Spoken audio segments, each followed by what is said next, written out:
Hi friends, मैं हूं अली खान। आप देख रहे हैं अली खान केआर के ఛానల్। ఫ్రెండ్స్ నేను మీ అలీ ఖాన్, మీరు చూస్తున్నారు అలీ ఖాన్ కేఆర్ కే ఛానల్ అండి।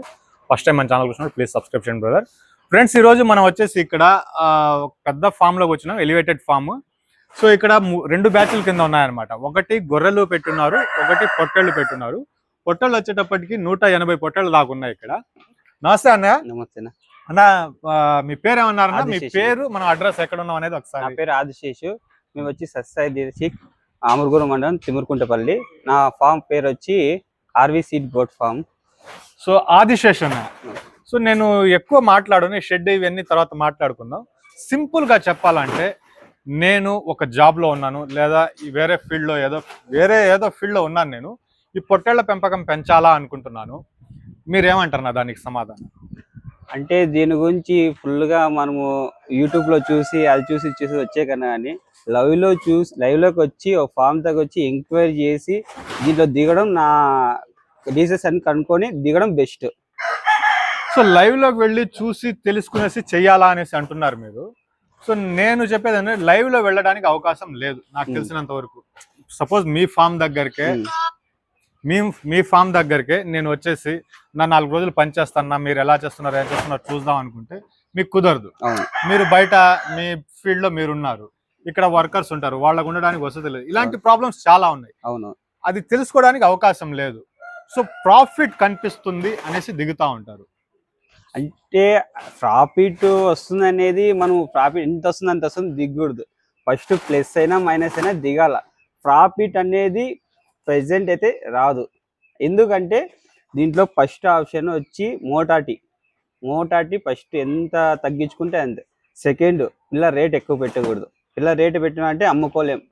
3, బయ్యర్, మనకి మంచి బయ్యర్ దొరకాల, ఆ బయ్యర్ దొరికినదే మనం ప్రాఫిట్ ఆశించగలం, అంతవరకు మనం ఆశించలేం। బయ్యర్ మనకి మైనస్ పాయింట్లో ఉన్నాడంటే మనం నష్టపోయేది ఖచ్చితంగా। సో మీరు స్టార్టింగ్ మొటాలిటీ అన్న పదం యూజ్ చేశారు, మొటాలిటీ అంటే ఎంత వరకు వస్తుంది? అంటే ఒక 2%, 5%, 10%, ఎంత వరకు మొటాలిటీస్ మీరు చూశారు బయట కానీ మీ ఫామ్లో కానీ? ఎందుకు వస్తున్నాయి అలాంటివి? ఇది మోటాలిటీ అనేవరకే ఇది ఏమైపోతుందంటే, ఫస్ట్ మనం పిల్ల తెస్తానట్లే వ్యాక్సిన్లు అవన్నీ వేస్తాం, వ్యాక్సిన్లు వేసుకున్నా కానీ ప్రజెంట్ ఒక్కోసారి మోటాలిటీ వస్తుంది, డిసీజర్లు మంత్లీ చేంజ్ అవుతూనే ఉంటాయి। దానికి తగ్గట్టుగా ట్రీట్మెంట్ తీసుకోవాలి, మనం ఓన్గా ట్రీట్మెంట్ తీసుకొని వాళ్ళు అదేమన్నా ఇదేమన్నా అనుకో మన మోటాలిటీ రేటింగ్ వెళ్ళిపోతుంది। ఫస్ట్ మనము ఏదున్నా కానీ ట్రైనింగ్ అన్నా ఉండాలా, ప్లస్ మంచి డాక్టర్ కన్సల్ట్ మనం పెట్టుకోవాలా, అప్పుడు మనము మోటాలిటీ రేట్ తగ్గుతుంది। ప్లస్ మన పిల్ల గెయిన్ అవార్డు 5 కేజీలు పెరుగుతుంది, 10 కేజీలు పెరుగుతుంది, గెయిన్ ఏది అబద్ధం। ప్రెజెంట్ మనం గెయిన్ వచ్చి 4 to 5 కేజీస్ వస్తుంది అంతే, 5 కేజీస్ దాకా వస్తా ఉంది। సో ఇక్కడ ఒక పాయింట్ నేను మీకు చెప్తానండి। సో అన్నగారు మొటాలిటీ గురించి చెప్పారు కదా, దీనికి కారణం ఉండదు, అది మీరు చాలా మంది చెప్పరు బయట వీడియోస్లో, దీనికి కారణం ఉండదు। దానికి ఒక ఎగ్జాంపుల్ నేను చెప్తాను మీకు, ఆల్రెడీ చెప్పున్నాను అనేసి। సో కొన్ని ఫామ్స్ నేను ఇలాంటివి చూస్తున్నాను, 180 పిల్లలు కొన్న దగ్గర 80 పిల్లలు చనిపోయి ఉన్నాయి, 180 పిల్లలు కొన్న దగ్గర 80 పిల్లలు చనిపోయిన ఫామ్స్ ఉన్నాయి। 60 కొన్న వ్యక్తికి 29 చనిపోయిన ఫామ్స్ కూడా ఉన్నాయి। ఇలాంటి ఫామ్స్ కథలు చాలా ఉన్నాయి, అవి ఎప్పుడు బయటికి రావు। సో బ్రదర్ మాట్లాడుతున్నారు కాబట్టి ఆయన్నే అడుగుదాం। సో అన్న, మీరు ఇప్పుడు దాకా నేను ప్రాఫిట్ అనేది చూడలేదు అన్నారు, సో ఎన్ని సంవత్సరాల పీరియడ్ అన్న ఇది? ఇది నేను స్టార్ట్ చేసి ఫిబ్రవరిలో స్టార్ట్ చేశాను, 25 ఫిబ్రవరిలో స్టార్ట్ చేశాను। నాది వచ్చి 3వ బ్యాచ్, ఫస్ట్ బ్యాచ్ వచ్చి నాది 20 పోయింది మోటాటి, 20 పిల్లలు। ఎన్ని పిల్లలు తెచ్చారు అప్పుడు వచ్చి 180 180 పిల్లలు తెస్తే 20 పిల్లలు చనిపోయారు। సెకండ్ బ్యాచ్ వచ్చి 16 పోయినాయి, 16 పోయినాయి। సో అది ఎన్ని బ్యాచ్ అన్న? అది సెకండ్ బ్యాచ్। ఎన్ని పిల్లలు? అది 100 పిల్లలు, 100 పిల్లలు తెస్తే దాంట్లో 16 పోయినాయి। సో థర్డ్ బ్యాచ్ వచ్చి ఇప్పుడు ప్రెజెంట్ వచ్చి 14 పోయినాయి, 14 పోయి ఉన్నాయి। సో మొదటి బ్యాచ్ లో మీరు రీజన్ చెప్పారు, నాకు అర్థం కాలేదు అది, మొదటి బ్యాచ్ లో ఎందువల్ల పోయినాయినా అది ఒకసారి? మొదటి బ్యాచ్ ఏమైపోయిందంటే, అది ప్రెజెంట్ బొబ్బుల రోగం వచ్చి అప్పుడు ఆ టైంలో బొబ్బులు వచ్చింది, అప్పుడు ఎక్కువ వెళ్ళిపోయినాయి। ఇంక సెకండ్ బ్యాచ్ వచ్చి మనకి ఇది ఏదో ముష్టి రోగం అని ఏదో ఇక్కడ అంటారు, ఏమంటారు? ముష్టి రోగం, మాది రోగం ఇక్కడ అనేది సంథింగ్, అదేదో నాకు తెలియదు, ఆయనే చెప్పారు, నాకు అర్థం కాల అది ఏం రోగం అనేది। సో ఇది ఒకటి। సో థర్డ్ రీజన్ అంటే రీజనే లేదు దానికి, రీజనే లేదు। ఉండే పిల్ల ఉన్నట్లే వెళ్ళిపోయేది, ఉండే పిల్ల ఉన్నట్లే కూర్చుంటుంది, ఉన్నట్లే వెళ్ళిపోయేది. చనిపోతా ఉంది. రీజన్ అనేది లేదు. సో ఇక్కడ చాలా పెద్ద సమస్య వస్తుంది. ఇలాగే జరుగుతాయి ఫార్మ్స్ లో. అన్ని వీడియోస్ లో ఉండేటివి సక్సెస్ ఉన్న వాళ్ళు మాత్రమే బయటికి వస్తారు. ఫెయిలియర్ అయిన వాళ్ళు, దెబ్బ పడిన వాళ్ళు చెప్పరు. సో ఆదిశేష్ అన్న మీ అందరి కోసంగా, మన అందరి కోసంగా ముందుకు వచ్చి ఈ విషయాలన్నీ చెప్తున్నారు. సో థ్యాంక్స్ అన్న మీకు దాని గురించి ఇంత డీప్ గా మీరు మాట్లాడుతున్నారు. సో ఇక్కడ ఏంటంటే ఫస్ట్ బొబ్బర వచ్చింది అన్నారు కదా, బొబ్బర వచ్చినప్పుడు మీరు వ్యాక్సిన్లు వేయించారు. వ్యాక్సిన్ వేయించాం. వ్యాక్సిన్లు వేసినా కానీ చనిపోయినాయి, వ్యాక్సిన్లు వేయిపోయినా కానీ చనిపోయినాయి. వ్యాక్సిన్ వేసిన తర్వాత కొద్ది తగ్గింది, అది ఆల్రెడీ వ్యాధి ఎక్కువ స్ప్రెడ్ అయిపోయింది కాబట్టి అప్పుడు వెళ్ళిపోతా ఉంటాయి. ఇంకా రెండోది వచ్చి అది కూడా సేమ్ వ్యాధి వచ్చే టైంకి మనం ట్రీట్మెంట్ అంటే ట్రీట్మెంట్ ఇచ్చే టైం మనకి ఇవ్వదు. ఇప్పుడు ఏమైపోతుంది, ట్రీట్మెంట్ మనం 1 hour 2 hours వెయిట్ చేస్తాం. ఇంజక్షన్ మనం పోయి తీసుకొని రావాలన్నా ఇన్వెస్ట్ అంత ఉండు, ఒకసారి అంత లోపల వెళ్ళిపోయింటాయి పిల్లలు, వెళ్ళిపోయింటాయి. సో ఇక్కడ ఇంకొకటి కూడా జరిగి ఉంటది మీకు, నాకు తెలిసినంత వరకు. మీరు పిల్ల చనిపోయినాక పోస్ట్ మార్టం తీసుకొని పోతారు. అవును, తీసుకొని పోయినాక అక్కడ వాళ్ళు ఇది ఉంది అని చెప్పి ఏదో ఒక మెడిసిన్ రాయిస్తారు. సో ఆ ఖర్చు మళ్ళీ సపరేట్ గా వస్తుంది. సపరేట్ గా అది ఎలా వస్తుంది? నాకు వచ్చి ఇప్పుడు బ్యాచ్ కి వచ్చి 1,30,000 మెడిసిన్ చార్జెస్ అయింది. 1,30,000 అయింది. 30,000 ఓన్లీ పోస్ట్ మార్టం లో మందులు మార్చిన దానికి 1,30,000 వచ్చింది. సో ఇది చాలా జరుగుతూ ఉంటది. ఎందుకంటే ఈ వెటనరీ డిపార్ట్మెంట్ లో ఒకరు ఇద్దరు ఉండొచ్చు కానీ అందరూ దీనికి ఏముంది అనేది చెప్పలేకపోతున్నారు. పోస్ట్ మార్టం చేసిన తర్వాత కూడా వాళ్ళు ఇచ్చిన మెడిసిన్స్ యూజ్ చేసిన తర్వాత కూడా మళ్ళీ చనిపోతున్నాయి. మళ్ళీ పోస్ట్ మార్టం చేయించినప్పుడు మళ్ళీ వేరే రీజన్ చూపిస్తున్నారు. అలాగా ప్రతి బ్యాచ్ కి ఇప్పుడు 100 పిల్లలకి ఒక్కసారిగా మందులు తీసుకుని వచ్చి భయపడి మనం వేస్తాం. మళ్ళీ ఏదో ఒకటి పోయినప్పుడు మళ్ళీ పోస్ట్ మార్టం చేపిస్తే అది కాదు ఇంకొకటి అనేసి ఇంకొకటి రాస్తున్నారు. లేదంటే ఇది నా మీద ఎలా వచ్చినా ఇబ్బంది లేదు, నేను మాట్లాడతాను దీని గురించి. ఇంకొకటి ఏం జరుగుతుందంటే ఆ మండలంలో లేదా ఆ జిల్లాలో ఏదైతే వ్యాధి ఎక్కువగా కనిపిస్తుందో అదే రాసేస్తున్నారు అనమాట పోస్ట్ మార్టంలో. ఒకవేళ అర్థం కాకపోతే ఇప్పుడు ఆయన చెప్తున్నారు ఫైనల్ బ్యాచ్ లో ఏం రీజనో తెలియటం లేదు. ఫైనల్ బ్యాచ్ లో ఏమైనా పోస్ట్ మార్టంలో ఏమైనా చెప్పారనా? ఫైనల్ బ్యాచ్ అయితే మేము పోస్ట్ మార్టం పోయలేదు, ఈ బ్యాచ్ కి అయితే పోయినాం. ఇదే కదా లాస్ట్ బ్యాచ్. లాస్ట్ బ్యాచ్ లో ఏం చెప్పారన్నా? ఈ బ్యాచ్ లో ఏమంటారంటే ఇది దొమ్ముపుండు ఒకసారి అన్నారు, దొమ్ముపుండు రీజన్ అదే అయిపోయింది. మళ్ళా వచ్చి చేదు వాపు వచ్చి అది చేదు లోపల చేదు ఉంటుంది కదా, ఆ చేదు వాపు వచ్చి అట్లా వెళ్ళిపోయింది రీజన్ చెప్పినారు. ఈ చేదు అంటే గ్రీన్ కలర్ లో ఉంటది కదా పల్సంగా, అదే అండి దానికి పేరు నాకు కూడా తెలియదు, చేదే అంటారా? సో గ్రీన్ కలర్ గా ఉంటది ఒకటి, అది పల్సంగా ఉంటది, దానికి అది వాపు వచ్చి పోయిందండి ఒకసారి అన్నారు. ఇంకోసారి దమ్ముపుండు, ఇంకోసారి ఇన్ఫెక్షన్ అని పేగులు ఇన్ఫెక్షన్ అయినాయి అనేసి అలా రీజన్ లో అంటారు. ఇలాగా 3 సార్లు అర్థమైంది కదా. ఇప్పుడు 3 సార్లు 100 పిల్లలకి ఒకసారిగా మందు తీసుకుని రావాలంటే మీరు అర్థం చేసుకోండి ఎంత అవుతుంది అనేది. సో ఇది ఇలాంటివి వస్తాయి. మీకు అందరికీ తెలియని విషయం లేదంటే ఒకసారి పిల్లలు తీసుకుని వచ్చిన తర్వాత 100కు 100 వచ్చేసిన ఫార్మ్స్ ఉన్నాయి, 100లో 2 మొటాలిటీ వచ్చినట్టు ఉన్నాయి, 100కి 50% మొటాలిటీ వచ్చినట్టు కూడా ఉన్నాయి. ఇవన్నీ మనసులో పెట్టుకుని మైండ్లో పెట్టుకునేసి మీరు ఫీల్డ్లోకి దిగితే చాలా మంచిది అనేసి నా ఒపీనియన్. సో ఆదిశేష్ గారు ఇంకా మనం దీనికి వేరే కాన్సెప్ట్ లో మాట్లాడదాం. మీ ఫీల్డ్ ఏందన్న అసలు? మీరు ఇది చేయక ముందు వేరే ఫీల్డ్ మీద? నేను వచ్చి టెక్స్టైల్ డిపార్ట్మెంట్, మా టెక్స్టైల్ టైప్ శారీస్ రెడీ చేసేది. మేము వచ్చి మిషనరీ సప్లై చేస్తాం. సో ఈ ఫీల్డ్ లోకి రావాలనేసి మీకు ఎందుకు అనిపించింది? అంటే ఈ ఫీల్డ్ లోకి రావడం కారణం అంటే ఆ ఫీల్డ్ లో డౌన్ అయింది కానీ ఈ ఫీల్డ్ లోకి మా ఫ్రెండ్స్ అంతా ఇక్కడ ఉంటే ఇట్లా చేసుకుందాము అనేసి నేను ఇట్లా ఈ ఫీల్డ్ లోకి జంప్ అయినా. సో ఈ ఫీల్డ్ లోకి రావడానికి కారణం ఏమైనా తెలుసుకోవచ్చునా? అంటే ఒకే దగ్గర మనం ఉండేసి పని చేసుకోవచ్చు అనేసా, లేదంటే అక్కడ సంపాదించేది ఇక్కడ సంపాదించవచ్చు అనేసా? ఏ లెక్కతో, ఏ కాన్సెప్ట్ తో మీరు ఎక్కడికి వచ్చారు? అంటే ఇప్పుడు అక్కడ మనం సంపాదన చేసుకుంటున్నాం, అక్కడ మనం సంపాదన తగ్గిందని ఇక్కడ జంప్ అయిన కారణం. సో అక్కడ ఆదాయం తగ్గిందనేసి దీంట్లో వస్తుంది అనేసి ఎక్స్పెక్ట్ చేశారు. ఇందాక మీరు మాట్లాడుతూ అన్నారు నేను ఇంత ఇన్వెస్ట్ చేశాను, ఇప్పుడు దాకా నేను రూపాయి తీసుకోలేదు అనేసి. అది కూడా మన సబ్స్క్రైబర్ కి ఒకసారి.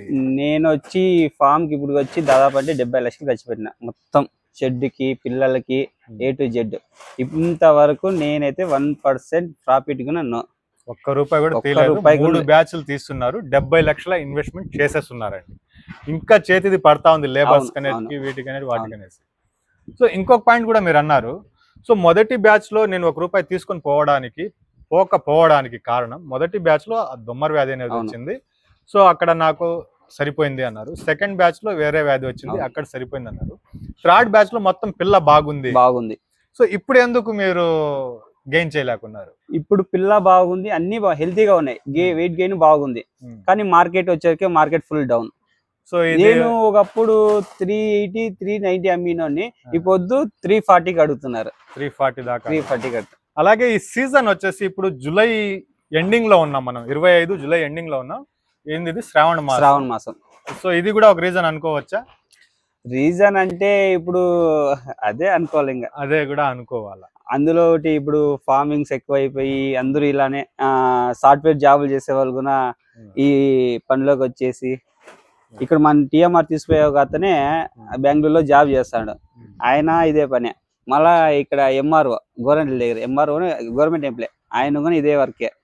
అంటే ఎక్కువ ఫార్మ్స్ పెట్టేస్తున్నారు చుట్టుపక్కల అనేది మీ ఒపీనియన్. సో ఇంకొకటి ఫైనల్ గా వీటి గురించే మాట్లాడతాను నేను. సో మార్కెట్ అనేది మీరు 8,000 పిల్ల కొన్నారు, ఒక 3,000 దానికి ఖర్చు పెట్టారు, అక్కడ 11,000 అయింది. ఇంకొక 1,000 రూపాయలు ప్రాఫిట్ మీరు పెట్టుకుంటే ఓకే, బ్యాచ్ అక్కడికి అంటే 13,000కి అమ్మాలా. ఇది మార్కెట్ ప్రైస్. ఇలా కాకుండా 8,000కి మీరు పిల్ల కొన్నారు, 4,000 మీరు ఖర్చు చేశారు, దాని మీద ఇంకొక 1,000 కావాలన్నప్పుడు పక్క వాళ్ళకంటే మన బ్యాచ్ ఎక్కువ రేట్ వెళ్ళిపోతుంది కదా. సో ఇది కూడా ఒక రీజన్ అనుకోవచ్చు. సో ఖర్చు అనేది మనం ఎక్కువ అవుతుంది కదా. ఇప్పుడు మెడిసిన్స్ కి నాకు ఇప్పుడు ఏమంటారు, నేను 1,30,000 ఖర్చు అయిందని, నేను అది కూడా యాడ్ చేసుకోవాలి కదా. అంతా యాడ్ చేసుకొని నేను అంతా టోటల్ తీసుకున్న తర్వాత నేను ఈ రేట్ కి నాకు 500-1,000 రూపీస్ నాకు ప్రాఫిట్ వస్తే చాలు అని. సో ఒక అందాజుగా మాట్లాడుకుంటే, సో ఇది వాస్తవం కనిపిస్తా ఉండేది, మీ ఫామ్ లో కనిపిస్తా ఉండేది వాస్తవం. సో ఇప్పుడు వేరే లెక్కతో మనం ఏదైనా మాట్లాడుకోవాలనుకుంటే ఈ వెయిట్ గెయిన్ గురించి మాట్లాడుతున్నాను నేను. సో పిల్ల ఎంత ఉండాలా అంటారు, ఎంత ధర పెట్టాలంటారు మీరు? దానికి టీఎంఆర్ తోటి ఆ గ్రోత్ వస్తుందా లేదా, మీ భాషలో చెప్పాలంటే? అంటే నేను ఏమనుకున్నా అంటే, పిల్ల మనం మినిమం రేట్ ఎంత తక్కువ పెట్టుకుంటే అంత మేలు, కానీ రేటు తగ్గట్టుగా పిల్ల బాగుండాల. మనం పిల్ల మినిమం 3 నెలలు అబో, 3 నెలల పైన 3 నెలల పైన పిల్ల తెచ్చుకోవాలా. మనకి ఇప్పుడు మంత్ టీఎంఆర్ అంటే మాక్సిమం 5 kgs వస్తుంది. 5 kgs గ్రోత్ అనేది. సో మనం చూసిన వాటిలో ఈ ఖాన్ బాయ్ గారు ఎవరైతే ఉన్నారో ఆయన దగ్గర రకరకాల బ్రీడ్లు ఉన్నాయి, 6-5 రకాల బ్రీడ్లు ఉన్నాయి, ఆయన చేస్తున్నారు. ఒకదాని కోసం అనేది చేసింది అయితే కాదు. ఈ టీఎంఆర్ గురించి మాట్లాడుకుంటే ప్రత్యేకంగా ఈ జాతి ఆ జాతి అనేది లేదు, గొర్రెల కోసంగా అనేది చేసినారు. సో 5 kgల మినిమం యావరేజ్ తో కనుక లైవ్ వెయిట్ వచ్చిందంటే అప్పుడు ఏమైనా ప్రాఫిట్ కనిపిస్తుందా? మీరు చెప్పినట్టుగా నా ప్రాఫిట్ కనపడిస్తుంది అంటే, ప్రాఫిట్ మైన్ మార్కెట్ రేట్ ఉండాలా. ప్రాఫిట్ మనం చూడాలనుకుంటే మార్కెట్ రేట్ ఉండాలా. మార్కెట్ రేట్ ఉన్నాక మన పిల్ల తగ్గి మోటార్టీ మైన్ మోటార్ దగ్గర అది కూడా మనం లెక్కేసుకోవాలా. ఆ లెక్క మోటార్ తగ్గించుకొని ప్రాఫిట్ మార్కెట్ పిల్ల రేట్ తక్కువ పెట్టుకొని టీఎంఆర్ పెట్టుకొని రేటు ఆ రోజు రేటు బాగుందంటే ప్రాఫిటే వస్తుంది, లాస్ అంటే ఉండదు. సో ఇక్కడికే వస్తున్నాను నేను. ఇప్పుడు మనం 90 days అనేది టీఎంఆర్ పీరియడ్ ఉంది. ఈ 90 days లో అమ్ముకునే కెపాసిటీ ఉంటేనే మనం చెయ్యాలి, లేదంటే చేయకూడదు అనేసి ఇప్పుడు మీరు చెప్పిన లెక్క ప్రకారం నాకు అర్థమైన మాట. సో ఆ మాట అంటే ఎంతవరకు కరెక్ట్? అది 90 రోజుల్లో అమ్ముకునే శక్తి ఉంటేనే మీరు దిగాల, అవును, లేదంటే దిగలేదు. టీఎంఆర్ లో అయితే అది వాస్తవం. ఇప్పుడు టీఎంఆర్ లో నువ్వు ఒక 5 days పెట్టినా గానీ నీకు ఎక్స్ట్రా అమౌంట్ అవుతుంది, ఖర్చు వస్తుంది. అంటే పిల్లలు పెద్ద అయిపోతే మనకి ఇప్పుడు పిల్ల ఇప్పుడు దాదాపు 35 kgs అది ఇంకా వెయిట్ ఇందుకు ఇప్పుడు 30 weight యావరేజ్ నిలిచిపోతాయి. ఇంకా అప్పుడు మనం మంత్కి 5 kg వస్తుంది, అబద్ధం. అప్పుడు మళ్ళా ఎలా అంటే మాక్సిమం తింటానే ఉంటుంది కాబట్టి అప్పుడు ఒళ్ళు బాగా పట్టింది, బరువు అని అప్పుడు తగ్గుతా ఉంటుంది. అదే బరువుతోనే. సో మీ అంచనా ప్రకారం గత 7 నెలల్లో వచ్చేసి 70 లక్షల దాకా పెట్టుబడి పెట్టేస్తున్నారు, ₹1 ఇన్కమ్ అనేది తీయలేదు. మీ నెక్స్ట్ ప్లాన్ ఏందన్నా? ఇప్పుడు ఏం చేయాలనుకుంటున్నారు? నేను నెక్స్ట్ ప్లాన్ వచ్చి బ్రీడ్ డెవలప్మెంట్ పెట్టుకుందామని ఆలోచన చేస్తాను, గొర్రెల మీద. సో ఈ పొట్టెల్, నా దృష్టిలో పొట్టెల్ పిల్లలు చేసుకోవడమే ఈజీ, గొర్రెలు అంటే కష్టం. అలాంటిది మీరు దీన్ని 3 బ్యాచ్లు చూసి ఇది వదిలేసి దాని కాడికి వెళ్తున్నారు, మీకు కనిపించిన? నాకు ఏం కనిపించిందంటే, ఇప్పుడు ప్రతిసారి మనం సంతకు పోవాలా, సంత నుంచి తెచ్చుకోవాలా, డివార్మింగ్ చేసుకోవాలా, వ్యాక్సిన్లు వాడాలా. ప్రెసెంట్ వ్యాక్సిన్లు వాడిన తర్వాత మనము ఒకసారి చెనిక్కట్టి టీఎంఆర్ అంటే మనం టీఎంఆర్ మేపుతున్నా కాబట్టి సరే, కొంతమంది చెనిక్కట్టి మీదే డిఫెండ్ పడే వాళ్ళు, కొంతసారి చెనిక్కట్టి దొరకదు. అవన్నీ ప్రాబ్లమ్స్ అన్ని ఏమి ఉండవు కదా. ఇప్పుడు గొర్రెలు అయితే మనం ఒకసారి తెస్తాము, దానికి సీజన్ తగ్గట్టుగా వ్యాక్సిన్ ఒకటి వేసుకుంటే చాలు, ఇంకా మనకి పిల్లలు డెవలప్మెంట్ అవుతానే ఉంటాయి కదా. ఆ పిల్లలు సేల్ చేసుకుంటే బెస్ట్.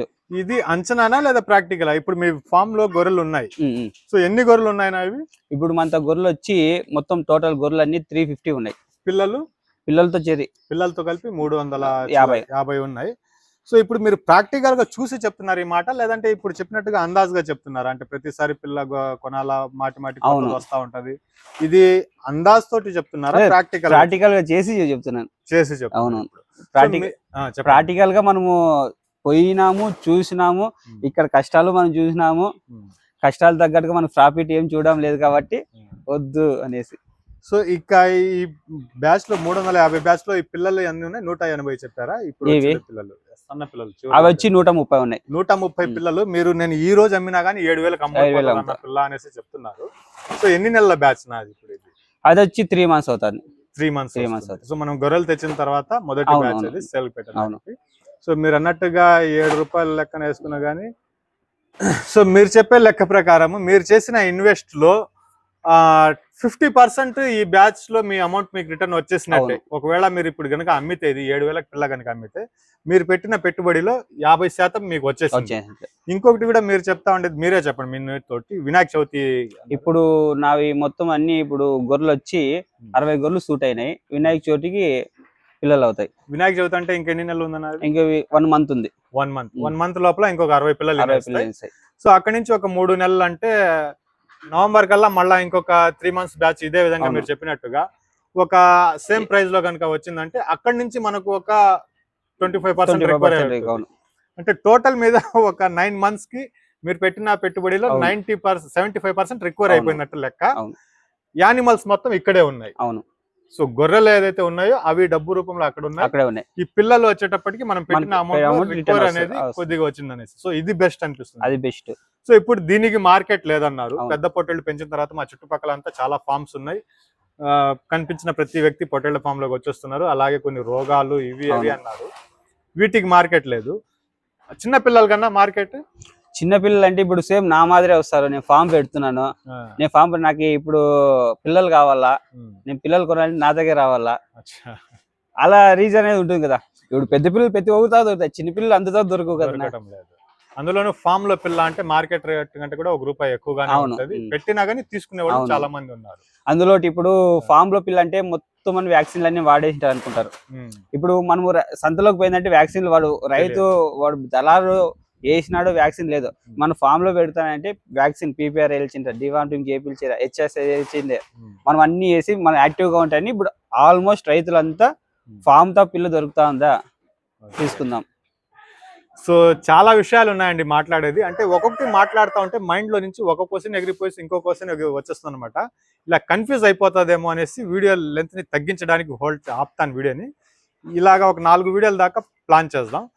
సో ఆదిశేష్ అన్న, ఇంకా ఫైనల్ గా ఒక క్వశ్చన్ ఏంటంటే, మీరు ఈ కాలంలో ఈ 70 లక్షల్లో అనేది ₹1 కూడా రికవర్ చేయలేకపోయినాం మనం. ఇప్పుడు గొర్రెలు పెట్టిన తర్వాత మీరు చెప్పిన లెక్క ప్రకారము మీరు పెట్టిన ఈ గొర్రెల మీద ఏదైతే ఇన్వెస్ట్మెంట్ చేశారో దాంట్లో అయితే 50% రికవర్ అయిపోయినట్టే లెక్క.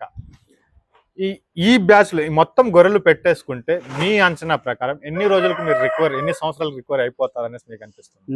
నేను అనుకుని వచ్చి ఇప్పుడు టోటల్ గా వచ్చి 350 ఉన్నాయి కదా, టోటల్ వచ్చి 500 వేద్దామని.